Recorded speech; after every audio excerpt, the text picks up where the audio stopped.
Hello বন্ধুরা, আশা করি সকলে ভালো আছেন। আজকে দেখুন, ব্লেন্ডারে আমি প্রথমে একটা কাঁচা ডিম ফাটিয়ে দিচ্ছি। আপনারা তো অবাক হয়ে যাচ্ছেন, ব্লেন্ডারে কাঁচা ডিম আজ কী তৈরি হতে চলেছে। আপনারা শেষ পর্যন্ত ভিডিওটা দেখুন, অসাধারণ টেস্টি একটা রেসিপি আজকে তৈরি হয়ে যাচ্ছে। আমি দুখানা সেদ্ধ আলু নিয়ে নিয়েছি। আলুগুলোকে টুকরো টুকরো করে নিয়েছি, নিয়ে আমি ব্লেন্ডারের ভেতর দিয়ে দিলাম। এবার কাঁচা ডিমের সাথে আলুটাকে আমি ব্লেন্ড করে নেব। দেখুন কত সুন্দর একটা স্মুথ পেস্ট তৈরি হয়ে গেছে, একেবারে মাখনের মতো দেখতে লাগছে না। এটাকে এবার সরিয়ে রাখবো। আমি দুখানা মাঝারি সাইজের পেঁয়াজ নিয়ে নিয়েছি। পেঁয়াজের খোসাটাকে কেটে বাদ দিয়ে দিয়েছি। এবার পেঁয়াজটাকে আমি কুচি কুচি করে কেটে নিচ্ছি। খুব বেশি বড়ও করব না, খুব বেশি ছোটও হবে না, এই মাঝারি টাইপের কুচি কুচি করে পেঁয়াজটাকে আমি কেটে নিচ্ছি। আমি যে পরিমাণ রেসিপি বানাবো তাতে আমার দুখানা পেঁয়াজেরই প্রয়োজন হবে। আপনারা পেঁয়াজের পরিমাণটা কম বেশি করে নেবেন, কীরকম কতটা বানাবেন সেই অনুযায়ী পেঁয়াজটা নিয়ে নেবেন। আমি ইঞ্চিখানেক আদা নিয়ে নিয়েছি, আদাটাকেও আমি কুচি কুচি করে কেটে নিচ্ছি। আদার টুকরোগুলো মুখে পড়লে পরে কিন্তু খুব সুন্দর একটা টেস্ট আসে, সেই জন্য আদাটাকে কুচি কুচি করে কেটে নিলাম। আমি কতগুলো রসুনের কোয়া নিয়ে নিয়েছি।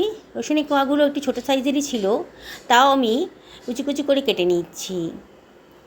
রসুনটা কিন্তু স্বাস্থ্যের পক্ষে খুবই ভালো, আপনারা চেষ্টা করবেন রসুনটা দেওয়ার জন্যে, যদি আপনাদের রসুনটা পছন্দ হয়। অনেকের আবার রসুনের গন্ধ পছন্দ হয় না, তখন রসুনটাকে আপনারা অ্যাভয়েড করবেন। এবার আমি কাঁচা পাকা লঙ্কা নিয়ে নিলাম। যদি বাচ্চাদের জন্য বানান তাহলে লঙ্কার পরিমাণটা কমিয়ে দেবেন কিংবা অ্যাভয়েড করবেন। আমরা কিন্তু লঙ্কাটা একটু পছন্দ করি বলে, মানে ঝালটা পছন্দ করি বলে আমি 4খানা লঙ্কা নিয়ে নিয়েছি। আমি লঙ্কা, আদা, রসুন সব কিন্তু আগে থেকে ধুয়ে পরিষ্কার করে নিয়েছি। সবজি কাটার আগেই আপনারা সবজিগুলোকে ভালো করে ধুয়ে নেবেন। নানা রকম রাসায়নিক দিয়ে তো সবজিগুলো তৈরি করা হয়, তাই ভালো করে ধুয়ে পরিষ্কার করেই এগুলো কাটবেন। এবার খানিকটা ধনেপাতা নিয়ে নিয়েছি, ধনেপাতাটাকেও আমি কুচি কুচি করে কেটে নিচ্ছি। ধনেপাতা আটিটাও কিন্তু ফেলে দেবেন না, আটিটাও কিন্তু অনেক উপকারী, তাই ধনেপাতার আটিগুলোও ভালো করে, মানে বোঁটাগুলো আর কি, সেগুলোকেও ভালো করে কুচি কুচি করে কেটে নেবেন। সমস্ত কাটা হয়ে গেছে, এবার এগুলোকে আমি সরিয়ে রাখছি। আমি এখানে 1.5 বাটি মতো আটা নিয়ে নিয়েছি, আর হাফ চামচ মতো লবণ দিয়ে দিলাম। আমি আজকে আটা দিয়ে বানাবো, আপনার ইচ্ছে করলে আটা ময়দা মিশিয়েও দিতে পারেন, আবার শুধু আটা বা শুধু ময়দাতেও করতে পারেন।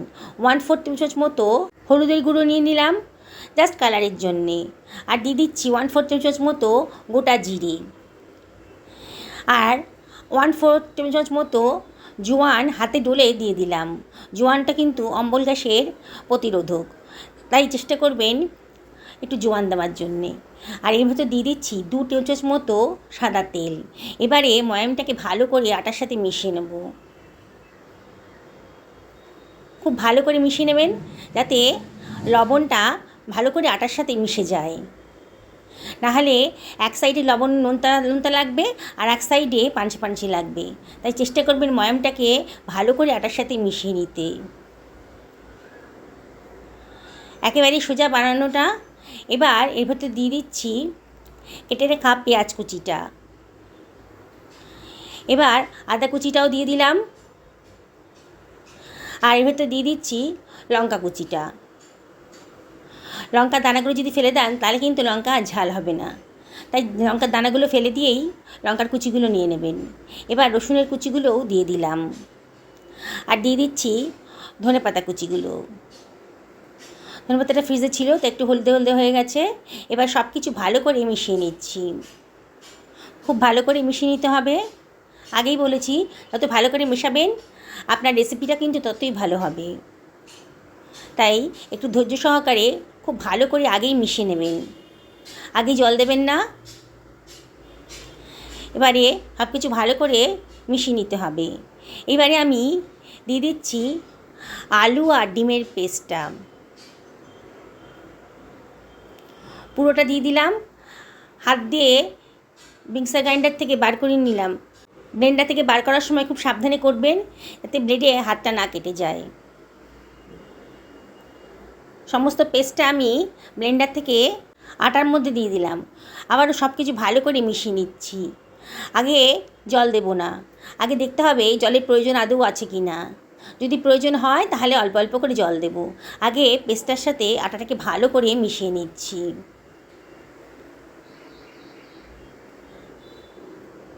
খুব ভালো করে মিশিয়ে নিতে হবে। একটু শুকনো শুকনো লাগছে, মনে হচ্ছে একটু জলের প্রয়োজন আছে। আমি মুখে দিয়ে দেখেছি একটু পানসে পানসে লাগছিল, নুনটা একটু কম লাগছিল, সেই জন্যে আমি এখানে হাফ টেবিল চামচ মতো লবণ দিলাম, আর 1/4 টেবিল চামচ মতো বিট লবণও দিলাম। বিট লবণটা দিলে পরে কিন্তু রেসিপিটার টেস্টটা অনেক গুণ বেড়ে যাবে। আর 1/4 টেবিল চামচ মতো লঙ্কার গুঁড়োটাও দিয়ে দিলাম। যে কোনো রান্না করার আগে আপনারা কিন্তু একটু টেস্ট করে দেখবেন কী কী প্রয়োজন আছে ইনগ্রিডিয়েন্টসের, সেটা তাহলে দিতে পারবেন। আবার সব কিছু ভালো করে মিশিয়ে নিচ্ছি। এবার গ্রাইন্ডারের ভেতর একটু জল দিয়ে দিয়েছিলাম, ওই জলটাকে অল্প অল্প করে দিয়ে আমি আটাটাকে মেখে নেব। একেবারে সোজা রেসিপি। দেখুন বন্ধুরা, এটা বানাতে কিন্তু আপনাদের 10 থেকে 12 মিনিট টাইম লাগবে। খুব ভালো করে আটাটাকে মাখা হয়ে যাচ্ছে। মেখে নিতে হবে আটাটাকে খুব ভালো করেই। আমি খুব সুন্দর করে আটাটা মেখে নিয়েছি। দেখুন, এই আটাটা মানে আটার ডোটা আর কি খুব বেশি নরমও হবে না আর খুব বেশি শক্তও হবে না। আমরা নর্মাল যে রুটি খাই সেরকমই হবে। এবার আটাটা মাখা হয়ে গেছে। আমি এবার একটু 1 টেবিল চামচ মতো তেল আমি আটাটার গায়ে মাখিয়ে দিলাম। ডোটার গায়ে মাখিয়ে দিয়েছি, দিয়ে আরেকটু মেখে নিচ্ছি। এবার এটা ঢাকা দিয়ে রাখবো 5 থেকে 10 মিনিটের জন্যে। মিনিট 10 হয়ে গেছে। এবার ঢাকাটা তুলে নিয়েছি। দেখেই মনে হচ্ছে আমার আটার ডোটা একেবারে স্মুথ হয়ে গেছে আর একটু ফুলেও উঠেছে। আবারও হাত দিয়ে একটুখানি মেখে নেব। দেখুন কত সুন্দর দেখতে লাগছে, একেবারে স্মুথ ডো তৈরি হয়ে গেছে। এইবারে আমি এখান থেকে লেচি কেটে নিচ্ছি। হাত দিয়ে লেচি কেটে নেব। আমরা নর্মাল যে রুটি খাই তার থেকে একটু বড় সাইজের লেচি আমি কাটছি। এই ধরনের পরোটাতে লেচিগুলো একটু বড়ই হয়, তাহলে কিন্তু খেতে ভালো লাগবে। একটু বড় বড় সাইজের লেচি কাটা হয়ে গেছে। লেচিগুলো আগে থেকে কেটে রাখলে পরে আমার পরোটাগুলো বানাতে খুব সুবিধা হবে। এবার একটা লেচি নিয়ে আটার মধ্যে কোট করে দিয়ে এটাকে গোল পাকিয়ে আমি বেলে নেব। বন্ধুরা দেখছেন তো রেসিপিটা কতটাই সোজা আর খেতে কিন্তু সত্যি দুর্ধর্ষ। আপনাদের ইচ্ছা করছে না যেরকম একটা রেসিপি আজকে বানিয়ে ফেলবেন? রোজ রোজ একঘেয়ে রুটি তরকারি খেতে তো ভালো লাগে না, তাই একদিন এরম করে বানিয়ে নিন। এর সঙ্গে কোনো তরকারির প্রয়োজন হবে না, তবে এর সঙ্গে যদি একটু রায়তা কিংবা ধনেপাতার চাটনি কিংবা বাদামের চাটনি থাকে তাহলে কিন্তু অসাধারণ। আমি গোল করে বেলে নিয়েছি, শেপটাকে একটু ঠিক করে দিচ্ছি। কথায় বলে না, দেখারও একটা ব্যাপার আছে। সুন্দর দেখতে হলে পরে কিন্তু খেতেও ভালো লাগবে, মানে খেতে রুচি আসবে। দেখুন খুব বেশি মোটাও হয়নি, খুব বেশি পাতলাও হয়নি। আমি আরেকটাও বেলে নিচ্ছি। বন্ধুরা রেসিপিটা যদি ভালো লাগে তাহলে একটা লাইক করবেন আর কমেন্ট করে জানাবেন যে আপনাদের কেমন লাগলো। যদি ভালো না লাগে তাহলেও কমেন্ট করে জানাবেন। আমি চেষ্টা করব আমার ভুলগুলো সংশোধন করে নেওয়ার জন্যে। দেখুন আমার আরেকটা পরোটাও কিন্তু বেলা হয়ে গেছে। একটু আলতো হাতে চাপ দিয়ে বেলবেন, খুব তাড়াতাড়ি কিন্তু হয়ে যাবে। আগে থেকে বেলে রাখলে পরে ভাজতে আর কম মিনিট লাগবে। শেপটা একটু ঠিক করে দিচ্ছি। আমি গোল গোল করে বেললাম, আপনার ইচ্ছে করলে তিকোণ করে কিংবা চারকোনা করেও বেলতে পারেন। একটা তাওয়া গরম করে নিয়েছি, তাওয়াটা বেশ গরম হয়ে গেছে। এইবার আমি একটা পরোটা এর ভেতর দিয়ে দেব। পরোটাটা ওপর থেকে যখন একটু শুকিয়ে শুকিয়ে আসবে তাহলে বোঝা যাবে যে নিচটাও হয়ে এসছে, তখনই এটাকে উল্টে দিতে হবে। ওপরটা বেশ শুকনো শুকনো হয়ে গেছে। এইবার আমি এটাকে উল্টে দেব। শুকনো খোলায় মানে তেল ছাড়াই এটাকে যদি ভালো করে ভেজে নেন তাহলে কিন্তু অল্প তেলেই এটা ভাজা হয়ে যাবে, খুব বেশি তেলের প্রয়োজন হবে না ভাজতে গেলে। আর আপনারা যদি মনে করেন এটা অয়েল ফ্রি খাবেন তাহলে এটাকে ডাইরেক্ট ওভেনের উপর দিয়েও, মানে গ্যাস ওভেনের উপর দিয়েও এটাকে সেঁকে নিতে পারেন। তাহলেও কিন্তু খেতে খুব সুন্দর লাগবে। তবে আজকে আমি এটাকে সামান্য একটু তেল দিয়েই পরোটা করে ভেজে নেব। দেখুন, আমি হাফ টেবিল চামচেরও কম তেল ওপর থেকে ছড়িয়ে দিলাম। পরোটার সঙ্গে ভালো করে তেলটা মাখিয়ে দিয়ে এটাকে আমি খুন্তি দিয়ে উল্টে পাল্টে দেবো। আবারও অপর পিঠেও হাফ টেবিল চামচ মতো অয়েল দিয়ে দিচ্ছি। অয়েলটা ভালো করে পরোটাটার গায়ে মাখিয়ে নিচ্ছি। মানে একটা পরোটা ভাজতে আমার 1 টেবিল চামচ মতো তেল লেগেছে। খুব অল্প তেলেই আমি এটা ভেজে নেবো। আপনারা যদি মনে করেন একটু বেশি তেলে ভাজবেন তাহলে ভাজতে পারেন। তবে অল্প তেলে ভাজছি বলে কিন্তু পরোটার স্বাদ কম হবে না। গ্যাসের ফ্লেমটা মিডিয়াম টু হাইতে রেখে খুন্তি দিয়ে ভালো করে চেপে চেপে ভেজে নেবেন, তাহলে কিন্তু ভেতরটাও খুব ভালো করে ভাজা হয়ে যাবে। আমি আরেকটা পরোটাও দিয়ে দিয়েছি। বন্ধুরা, আমি আপনাদের কাছে একটা রিকোয়েস্ট করব, যারা আজকে আমার চ্যানেলে প্রথম দিন তাদেরকে আমি রিকোয়েস্ট করব আমার চ্যানেলটা সাবস্ক্রাইব করার জন্যে। আর যদি ফেসবুক থেকে দেখেন তাহলে রিকোয়েস্ট করব আমার পেজটা ফলো করার জন্যে। পুরনো বন্ধুদেরকে অনেক অনেক অনেক ধন্যবাদ, তারা তো আমাকে সাপোর্ট করেই চলেছেন।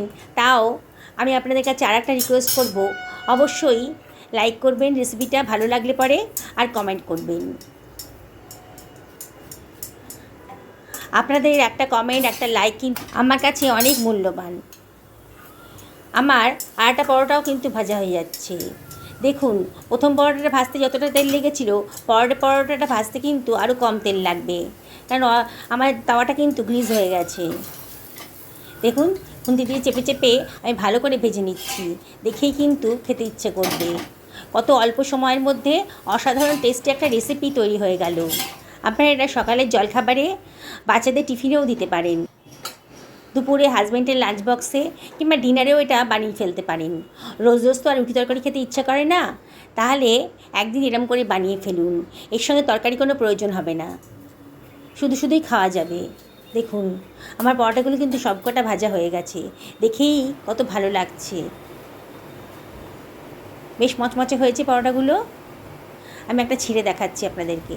আমি এটা সঙ্গে খাওয়ার জন্যে একটু দইয়ের রায়তা বানিয়ে নিয়েছি। দেখুন, এটা দিয়ে আজকে আমি ডিনারটা সেরে নেব। আমি এটা কি বন্ধুরা, বানাতে ইচ্ছে করছে নাকি অসাধারণ টেস্টি রেসিপিটা? ফ্রিজে নিশ্চয়ই একখানা ডিম পাওয়া যাবে, একটু আলু সেদ্ধ করে বানিয়ে ফেলুন না এই রেসিপিটা। সকালে ভালো থাকুন।